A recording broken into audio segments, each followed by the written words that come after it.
Good morning students. महाविद्यालय के YouTube channel पर आप सभी का हार्दिक स्वागत है। हम राज्य के आंगिक सिद्धांत को पढ़ रहे थे, उसी में हम लगातार करते हुए आज सेकंड टॉपिक पर आते हैं कि हम पहले जो था टॉपिक उसमें अपन ने राज्य का जो आंगिक सिद्धांत में पढ़ा था कि उसके जो मुख्य मान्यताओं में एक मान्यता पड़ी थी कि राज्य एक प्राकृतिक संस्था है और किस तरह से प्लेटो से लेकर के अरस्तु के बाद में स्टोइक, हॉब्स, रूसो, ब्रक, ब्लंट्सली, फिक्टे या हर्बर्ट स्पेंसर सहित समस्त लोगों की जो बातें थी वो उनको पढ़ा था। उनसे पता चला किस प्रकार वो लोग मानते हैं कि राज्य एक आंगिक जो राज्य एक नैतिक संस्था या राज्य एक अपन यूँ बात करें प्राकृतिक संस्था है। उसी को कंटिन्यू करते हुए अब हम देखते हैं सेकंड है उसका कि राज्य एक नैतिक संस्था है, क्योंकि आंगिक सिद्धांत की जो चिरसम्मत धारणा है वो ये मानती है कि राज्य एक नैतिक संस्था है। प्राचीन यूनानी मान्यता के अनुसार राज्य जीवन की रक्षा के लिए अस्तित्व में आता है और सद्जीवन प्रदान करने के लिए बना रहता है। यानी लाइफ को बेटर लाइफ में कैसे बदलें। राज्य का जो काम है वो लाइफ जो है यानी जीवन जो है, how to change into better life. ये यूनानी जो जीवन जितने भी जो लोग थे उनका यही मानना था कि जीवन को मतलब जो है उसको यानी जीवन की रक्षा के लिए और सद्जीवन प्रदान करने के लिए दो महत्वपूर्ण चीज़ें ध्यान रख लेना। पहला, राज्य वो जीवन की रक्षा के लिए अस्तित्व में आता है। दूसरा, सद्जीवन प्रदान करता है, यानी जो जीवन का जो अपन जिस तरह की अगर बात करें तो जो इहलौकिक और पारलौकिक जो दो बातें हैं, इहलौकिक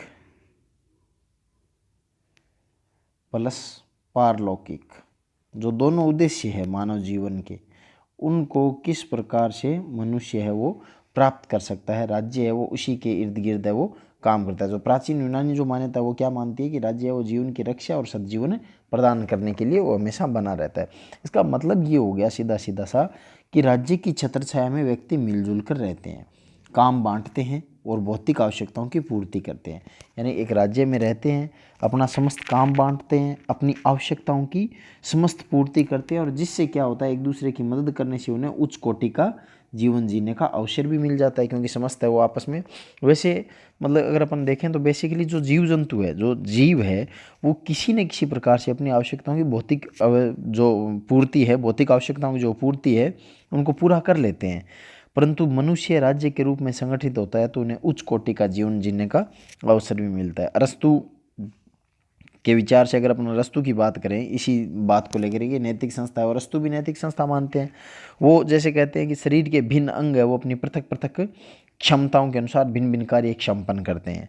वैसे ही समाज में अलग अलग मनुष्य है वो अपनी अपनी योग्यताओं के अनुसार अलग अलग कर्तव्यों का पालन करते हैं। तो इसी को आधार बना करके अरस्तु, जब अपन ने पहले के वीडियो में अपन ने देखा था कि अरस्तु है वो मानते हैं कि कुछ मनुष्य है वो स्वाभाविक जन्म से ही दास बनने के लिए नियत होते हैं और कुछ लोग है वो स्वामी बनने के लिए। अरस्तु राज्य को नैतिक धारणाएं मान करके भी मानकर ही इसी तरीके की बात है वो करता है और इसी आधार पर अरस्तु है अपनी दास प्रथा को प्राकृतिक और स्वाभाविक मानते हुए उचित ठहराया है।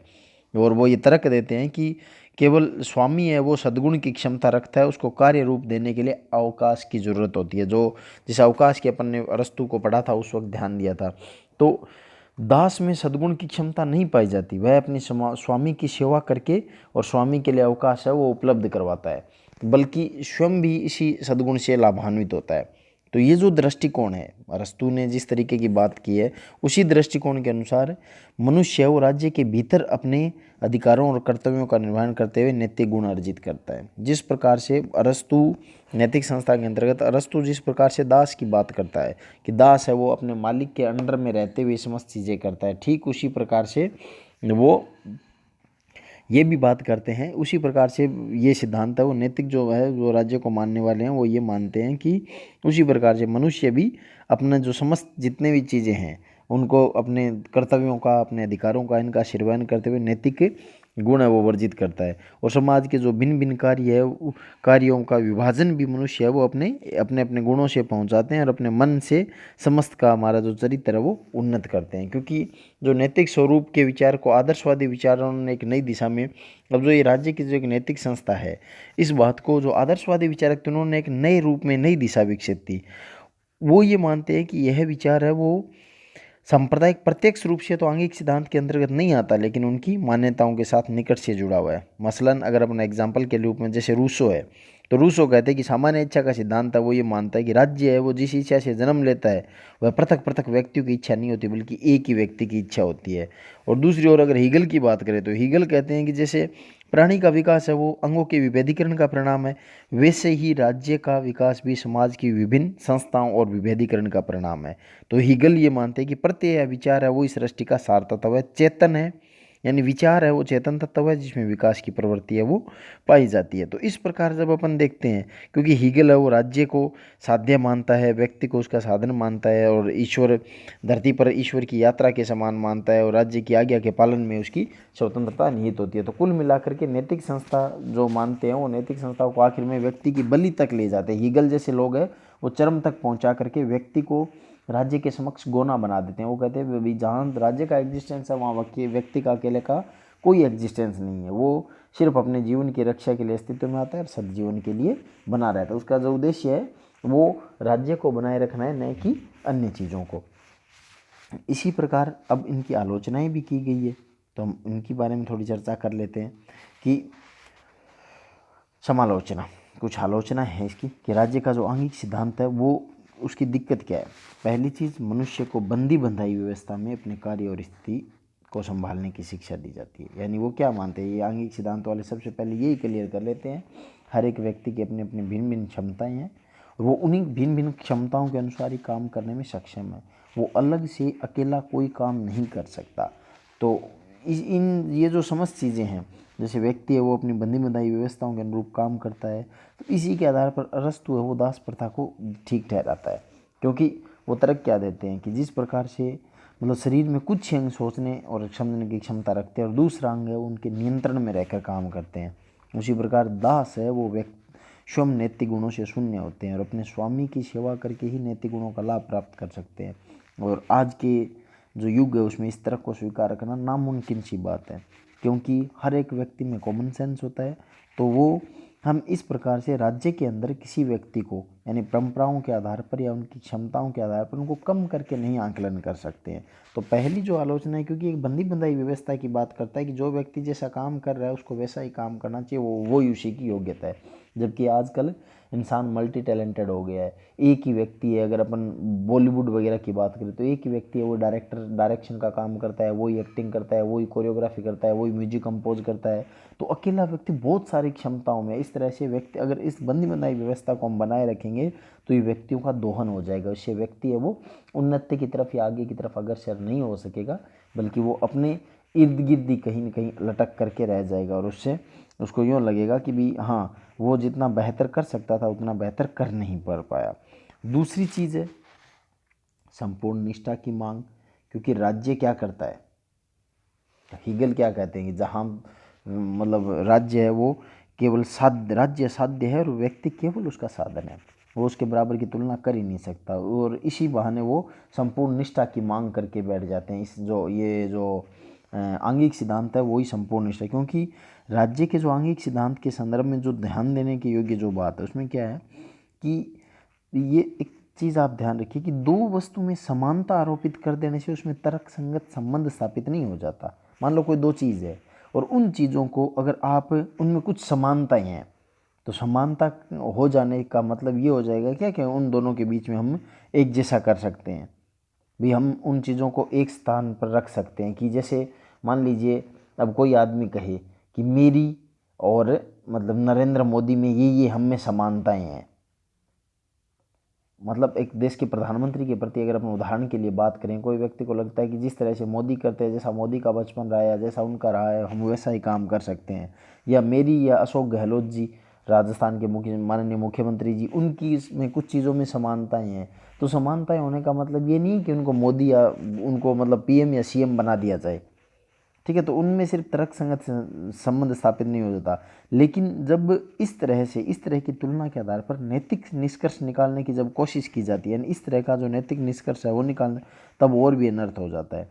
क्योंकि यह जो दृष्टिकोण है, ये जो आंगिक दृष्टिकोण है, ये राज्य को एक आदर्श व्यवस्था मानकर बैठ जाता है, और ये व्यक्ति से ये अपेक्षा करने लग जाता है कि वो राज्य का जितने भी उसके आदेश है, उसकी परंपराएं, उनको आंख मीच करके फॉलो करता जाए, कोई सवाल नहीं करे। लेकिन जब व्यवहारिक जगत में आकर के हम बात देखते हैं तो राज्य की शक्ति का प्रयोग है वो करता कौन है? कोई न कोई मनुष्य ही तो करता है। अब जब मनुष्य शक्तियों का प्रयोग करता है तो उसकी अपनी कमजोरी, अपने स्वार्थ और अपनी खुद की कमियां हो सकती है, और उसकी आज्ञाओं का पालन विनाशकारी भी हो सकता है। उदाहरण के लिए अगर जर्मनी में हम हिटलर और इटली में मुसोलिनी की बात करें तो वो क्या स्थितियाँ थी? उनके आदेशों का पालन करने के लिए दोनों देश है वो एक तरीके से ख़त्म हो गए थे। तो ये जो एक तरीके की बात है ना, जो संपूर्ण निष्ठा की मांग करते हैं कि राज्य है वही सब कुछ है, वो स्वाभाविक है, वो नैतिक दृष्टि से भी ठीक है, वो स्वाभाविक दृष्टि से भी ठीक है, ये स्थिति अंततः वो बहुत ही खतरनाक स्थिति हो जाती है। तो इसकी दूसरी जो महत्वपूर्ण चीज़ है वो है कि संपूर्ण निष्ठा की मांग करना अनुचित है। विवेक है वो मनुष्य का, राज्य का जो आंगिक सिद्धांत है वो कंट्रोल कर लेता है। तीसरा, वर्ग भेद को बढ़ावा देता है ये। अब कैसे देखते हैं? क्योंकि छोटे बड़े के जो अंतर है उसको बहुत अधिक महत्व देता है। वो क्या मानते हैं कि कुछ व्यक्ति वो स्वभाव से बड़े कार्यों के लिए बने होते हैं और कुछ लोग हीन कार्यों के लिए, तो उन्हें अपनी स्थिति के अनुसार व्यवहार करना चाहिए, यह उनका धर्म है। और यह जो सिद्धांत है वो प्रचलित व्यवस्था के बंधनों और व्यवस्थाओं को नैतिकता का रंग दे करके नैतिक मूल्यों को विकृत कर देता है। और यह सिद्धांत समानता का विरोधी भी है, क्योंकि वो क्या मान के चलते हैं? अगर प्लेटो की बात करें या अरस्तु की बात करें, स्टोइकों की करें या प्राचीन यूनानी जितने भी लोग थे उनकी समस्त की बात करें, तो वो उनकी अपनी अपनी थ्योरीज हैं, अपने अपने सिद्धांत बनाए हुए हैं, और वो अन्य समस्त चीज़ों को ऐसा लगता है, उनको डिटेल से पढ़े तो वो बाकी चीज़ों को अपने बनाए हुए सिद्धांतों में फिट करना चाहते हैं। जो पहले से उनके दिमाग में चल रहा है उस दिमाग में उन्होंने इसी तरीके का लिखा है, क्योंकि वो मान के चलते हैं कुछ मनुष्य यूनानी है वो अच्छे हैं, गैर यूनानी बुरे हैं, तो वो इस तरीके की जो अवधारणाएं हैं उसी के आधार पर ये आंगिक सिद्धांत है वो बिल्कुल है, क्योंकि यह वंचित वर्गों के को स्टार्टिंग से ही अयोग्य ठहरा दिया जाता है। अब एक बात आप सोच करके देखिए, जनरली अगर अपन बात करते हैं, इसको सोचिए आप इस तरीके से कि अगर जैसे आपको अगर कोई आदमी सुबह से शाम तक घर से बाहर निकलो तो, दोस्तों के बीच जाओ तो, स्कूल आओ तो, कॉलेज जाओ तो, ऑफिस जाओ तो, हर जगह जाने पर यू कान डू इट, यानी आप इसको कर नहीं सकते। हमेशा अगर आपके दिमाग में ये बात फिट कर दी जाए बचपन से लेकर के शुरू से, तो एक वक्त पर आकर के आप चाहे कितना ही संघर्ष कर लो, लेकिन एक वक्त पर आकर के आपको लगेगा कि यार सच में मैं ये कर नहीं सकता। तो इसी प्रकार ये जो सिद्धांत है वो वंचित वर्गों को शुरू से अयोग्य ठहराता है। उनको बोलता है आप ये कर नहीं सकते, आप लोग दास के लिए बने हुए, दास के हिसाब से रहिए। और उनको इवन इतना प्रीजुडाइज होता है, इतने पूर्वाग्रह से ग्रसित होते हैं कि वो उनको उन्नति के अवसर भी नहीं देते हैं, वो उनको अपने तक ही सीमित रखते हैं। तो राज्य के जो आंगिक सिद्धांत है वो इस प्रकार से ये वर्ग भेद को बहुत बढ़ावा देता है, बढ़ावा देकर के अंततः वो समाज के बीच में खाई बढ़ाने का काम करता है। अब हम अगर इतनी इसकी कमियां हैं तो हम इसकी क्यों पढ़ रहे हैं? तो उसके लिए इसकी उपयोगिता क्या है, उसकी जो अच्छाई है वो क्या है राज्य के आंगिक सिद्धांत की? क्योंकि इसकी अगर हम अच्छाई की बात करें तो ये पहला तो संकट काल में उपयोगी है। क्यों उपयोगी है? क्योंकि एकता को बढ़ावा देकर के कमियां दूर करता है। क्योंकि इसकी अच्छाई ये भी है कि समाज के जो भिन्न भिन्न वर्ग है उसमें सहयोग, मेलजोल, हार्दिकता और एकता पर बल देता है, और सामाजिक सदृढ़ता को भी बढ़ावा देता है। संकट के दिनों में उपयोगी है। ये सामान्य व्यवस्था में सामाजिक विषमता और अन्याय पर पर्दा डालने का भी ये सिद्धांत है वो काम करता है। तो इस प्रकार से वर्तमान में इन समस्त चीज़ों को ध्यान में रखते हुए भी आज भी हम राज्य के आंगिक सिद्धांत को पढ़ते हैं। और दूसरा कारण है कि राज्य की जब शुरुआत होती है, क्योंकि ये सबसे प्राचीन सिद्धांत है, तो इनके बारे में जब हम अध्ययन करते हैं तो इन चीज़ों को पढ़ना ज़रूरी हो जाता है। तो इस प्रकार से अपना जो एक टॉपिक है, मतलब एक राज्य का जो ये जो आंगिक सिद्धांत है उसको ये पूरा होता है। नेक्स्ट में अपन अगली चीज़ों को पढ़ेंगे। बहुत बहुत धन्यवाद आप सभी लोगों का।